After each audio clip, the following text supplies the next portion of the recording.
When it came to offering good cinema, it's my opinion that the year 2019 started off real slow. It was worrisome, to the point where, midway through the year, I can barely say I saw 3 decent good movies. But once the summer and fall seasons hit, that all changed real quick. Though the year's slate of films weren't as good as 2017 and 18 respectively, it still ended up being a great year for film, with some even destined to become classics in the near future. For this list, we'll be going over my top 20 movies of 2019. These are the movies I thought were the most interesting, unique, and overall best films of the past year. And without further ado, let's get started. Alright, wait, hold on just a second. Before we really get this list started, let me at least give a quick shout out to the honorable mentions. In no particular order.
You guys are the best metal band in the world. Yeah. Fuck yeah.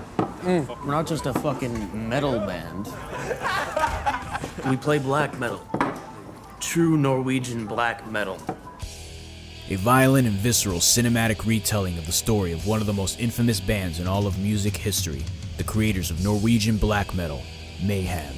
Due to the director's choice to make this film as authentic to the true events as possible, one would be foolish to assume this film would shy away from graphic content, but instead revels in it. This movie is brutal, to the point of being hard to watch, which is why it's not higher on my list. But underneath the bloodshed is a very compelling story with phenomenal acting that demands your curiosity and attention.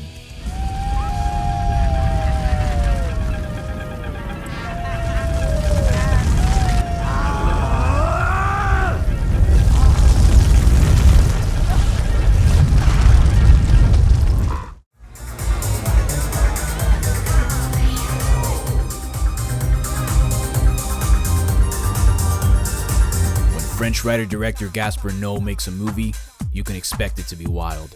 Climax is no different. A group of young dancers decide to lock themselves in an empty school and party the night away as a blizzard roars outside. The celebrations descend into madness as they slowly come to the realization that the sangria they've been drinking all night has been secretly laced with potent LSD.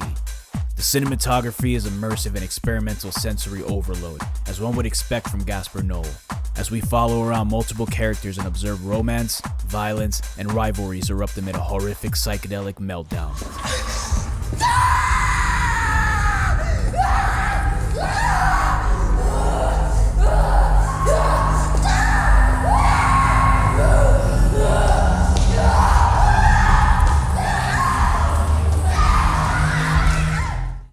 He's fine. What happened to his ankle? He's showing up. What's wrong with his ankle? Nothing's wrong What with are you him. doing? What are you doing? Who are you even? Who are you even? You have a young boy with Down syndrome in the middle of nowhere. I'm the one that's been taking care of him because you can't do it unless you put him in a cage. In the vein of a Mark Twain adventure novel, this southern fried tale follows a young man with Down syndrome who escapes the facility he was forcefully being held at to pursue his dream of being a pro wrestler. He eventually runs into a well-intentioned scruffy outlaw, and together they're on the run from their past, looking forward, enjoying life, and forming a strong bond of friendship. Without an ounce of cheesy or cliche tropes in sight, Peanut Butter Falcon tells a funny, sweet, and inspirational story that reminds us, no matter your background or current situation, you can achieve whatever you set your sights on. Get it up! Pick that sucker up! You got all the power! Power to push and push and push!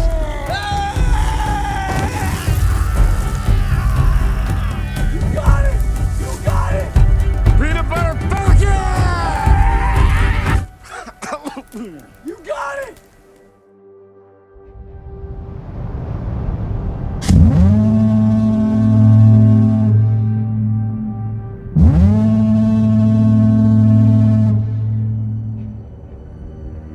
Lacking much of any story, instead opting for a more metaphorical and symbolic mythos tale to tell, The Lighthouse is kept strongly afloat with its masterful cinematography, authentic sets, impressive makeup effects, and some of the best acting I've seen in any film of 2019.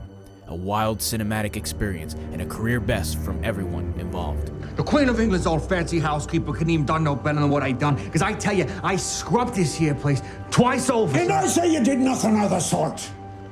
And I say you swab it again, and you swab it proper like this time, and you'll be swabbing it 10 times more after that. Do you know I'm doing you a favor? You're doing me a favor? By paying you to be my chaperone. Wow. Who else is gonna give a You're felon doing me a a favor? job? I'm not stupid. I don't have to be here.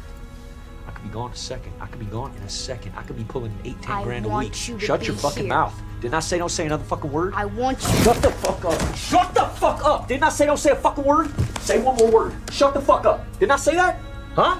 Didn't I say that to you? I want you to be here, Dad. An endearing tale of redemption and forgiveness, Honey Boy follows an up-and-coming child actor whose life away from set is far from glamorous. Living in a motel with his abusive father, flashing back and forth through past and present events to showcase the troubled life of a young star. Honey Boy is the wake-up call society needs when examining the effect, both positive and negative, that our parents had on us and the effect we have on our children.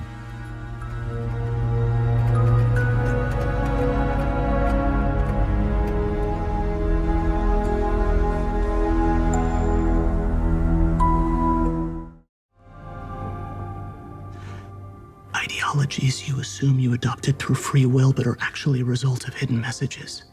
Okay, so what if there are messages that aren't subliminal, but are meant only for certain people? Of course. That's as common as tits and hamburgers. Under the Silverlake is a conspiracy theorist's wet dream put to film. A loner in Los Angeles falls for a girl he just met, and after a beautiful night together, she disappears the next morning. Loner turned detective, his search for her gets him wrapped up in a Hollywood elite conspiracy leaning towards the idea of pyramid schemes and that everything we know and love in pop culture is fabricated. This stoner detective film, in the same vein as The Big Lebowski, is an entertaining and wild ride through the glitz and glams of LA high society living, and an interesting piece of cinema that will keep you pondering its layers long after the credits roll.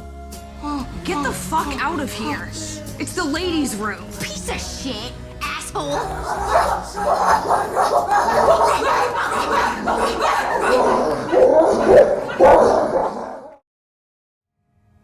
When I was a kid, I went to that boardwalk with my parents. I wandered off. I don't know why, I just did. I ended up in that hall of mirrors. There was another girl in there. She looked like me. Exactly like me. Jordan Peele is on fire. Us is his most ambitious project to date, packed with a complex and interesting story showcasing amazing performances from Elizabeth Moss, Winston Duke, and of course, the amazing Lupita Nyong'o, who pulled off one of the best female performances of the year. With this layered concept and surprising plot twist, Us will have you debating its ending and meaning with your friends for many dinners to come. So you see, the shadow hated the girl so much so long. Until one day, the shadow realized she was being tested by God.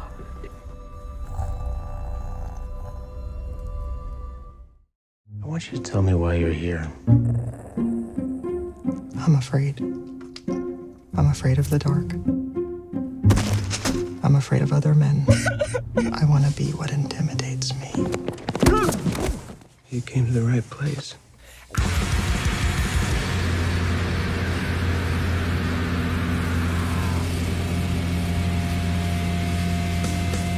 The best dark comedy of 2019 and my personal favorite script of that year. The Art of Self-Defense has one of the most interesting examinations of the fragility and toxicity of masculinity I've ever seen put to film.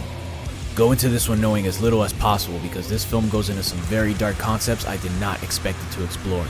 This film will have you laughing out loud while also sending a subtle chill down your spine. We should do push-ups. Hey, shut up. Stop talking. What did you say? You talk too much. I don't talk. I act. I punched him in the goddamn throat. It felt amazing. Who? Our boss, Grant. Do you want to join us?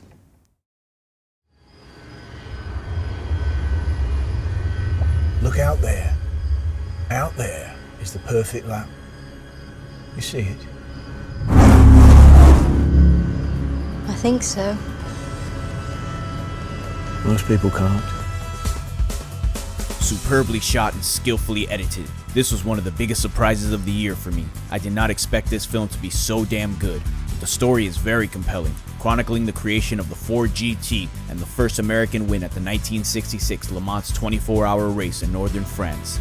This is an epic story that I would say is an important piece of American history, executed by filmmakers at the top of their game. Do you think you can beat Ferrari? I can try. We're lighter, we're faster.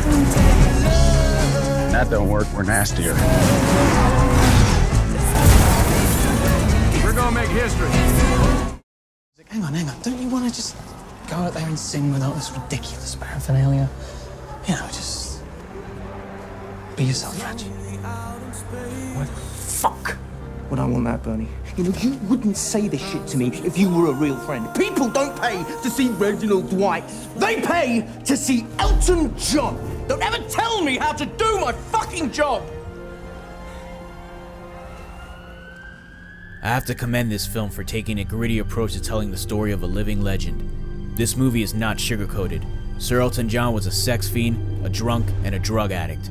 It almost cost him his life, but he's still standing, and what a glorious stance it is. Rocket Man is easily one of the best musicals of the decade. It's imaginative, immersive, rockin', while telling an honest story of a man whose music has stood the test of time and space.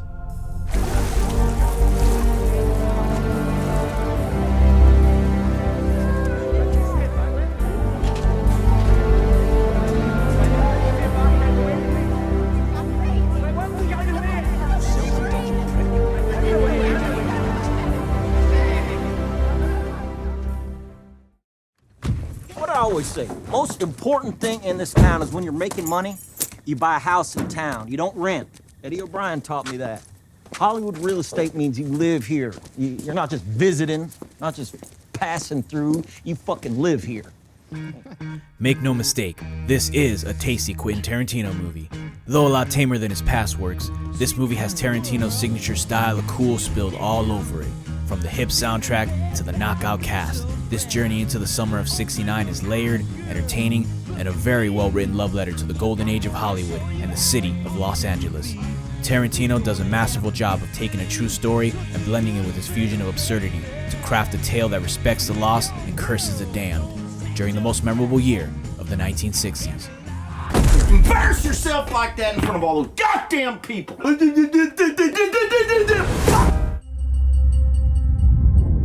need you to listen to me. The world's a hungry place. A dark place. The sequel to both author Stephen King's The Shining and director Stanley Kubrick's horror masterpiece of the same name. How would one go about making a film sequel that faithfully continues both the book and the arc set up in Kubrick's film? You get writer-director Michael Flanagan, an excellent cast, and a whole slew of tense psychic set pieces, and it all comes together beautifully to create the best thriller I've seen all year. This is a very layered and well-told story. It's terrifying, visually impressive, and does a good job of doing its own thing, while giving subtle nods and light fan service to lovers of both King's novel and Kubrick's film adaptation. When I was a kid, I bumped into these things.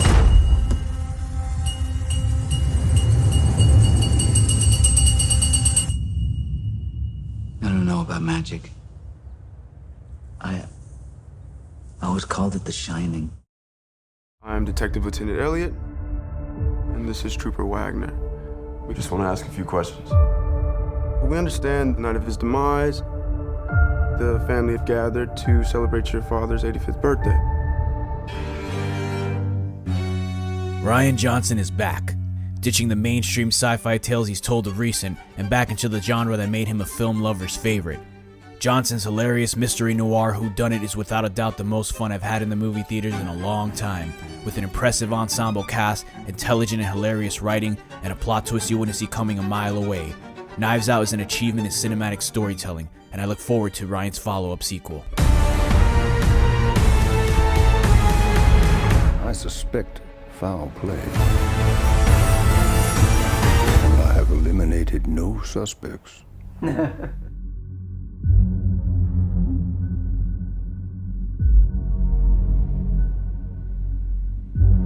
Writer-director Todd Phillips did something special here.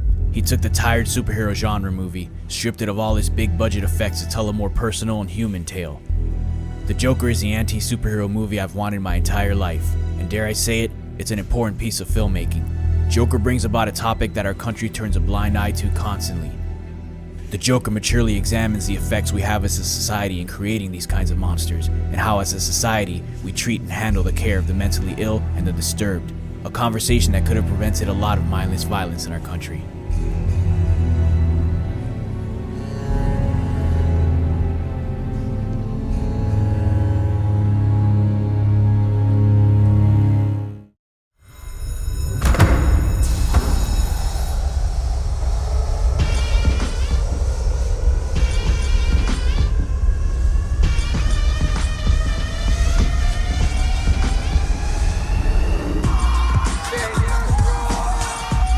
How is it possible for a first-time director to create a film this good? And where the hell did she find this amazing cast of young actors? Booksmart is fantastic and easily the funniest movie I've seen not only of 2019, but of the entire decade. I loved every single one of these interesting and fleshed out characters that writer-director Olivia Wilde created. It's a colorful and honest film about high school seniors enjoying the final night together before their graduation. I cannot stress how good the cast is. This is one of the most entertaining and underrated films of 2019. Oh, what?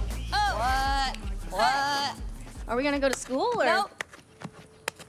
I don't think we are. Nope, we're just gonna stay here.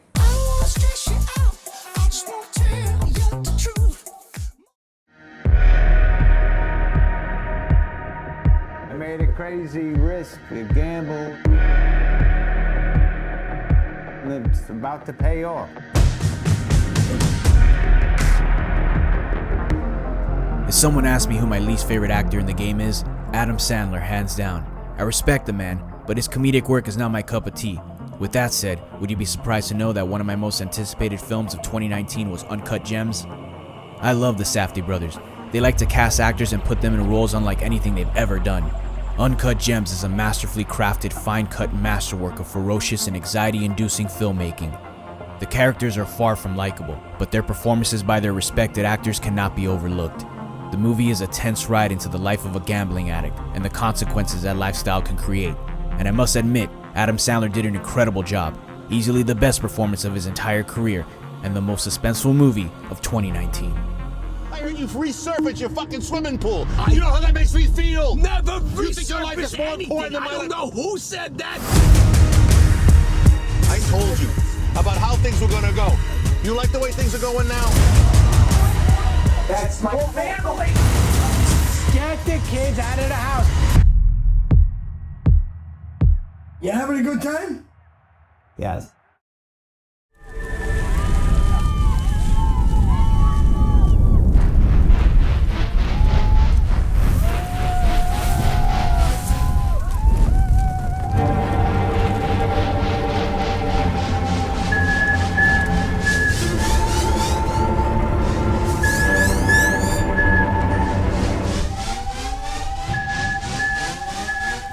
Manos took me on a tense and beautiful journey to a place I would prefer to see only in film.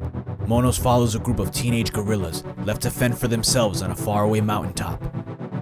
They are ordered by their adult superiors to watch over a hostage during an unknown battle. Kids with guns is never a good combination, as we learn in this wild tale showcasing masterful cinematography and believable characters performed incredibly by its young and upcoming cast of Latin American actors.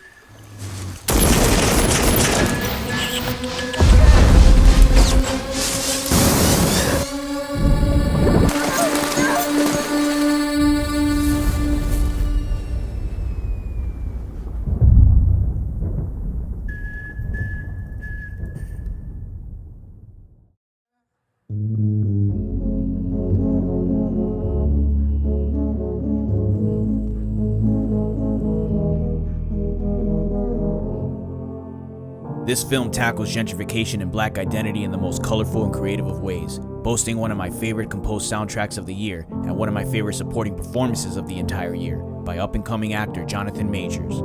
This is a special movie, a delicate and thoughtful film with an almost mythological surrealist tone to it, similar to the works of Terry Gilliam and the Fisher King. This film might go on to be one of my personal favorites of all time, and one of the most important movies of all time.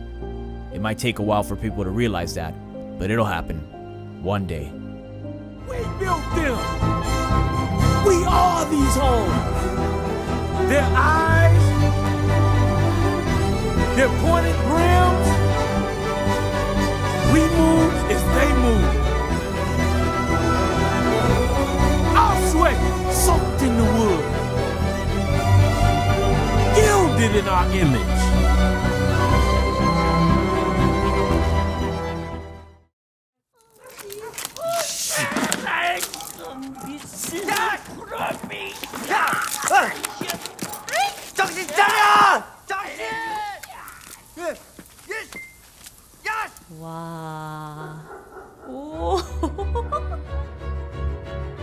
South Korea has released some of the best films I've ever seen, with Parasite writer-director Bong Joon-ho being one of the nation's best filmmakers.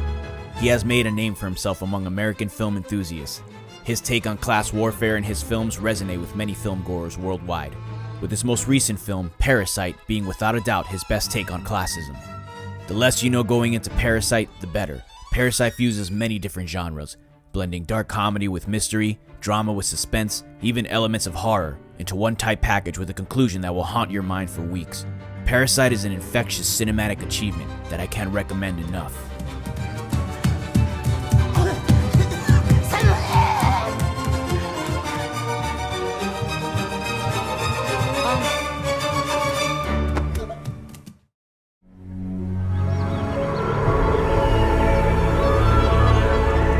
Unbelievable. Welcome and happy midsummer. Skål! It has been 90 years since our last great feast, and it will be 90 years before our next. And what poetry that it's now the hottest and brightest summer on record. We already have so much to give back. And so, without any further blethering, let's raise our glasses and let our 9-day feast commence.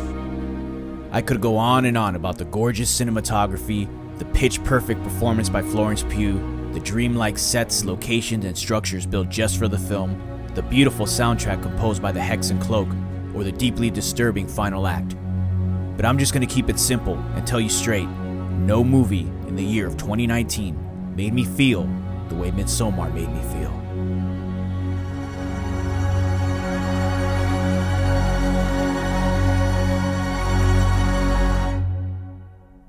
Well, there you have it. That was my list for the top 20 movies of 2019. Have you seen a few of the movies that were on here? What were your favorite movies of 2019? Let me know in the comments below. I want to thank you all so much for watching my video. If you enjoyed it, please give it a thumbs up. That's always appreciated. And please subscribe to my channel to keep up with future content. But before we part ways, I just want you all to know that wherever you are and whatever part of the world you're in, I hope you have a beautiful day and may all your goals come to fruition. This is Mr. BlaK signing off.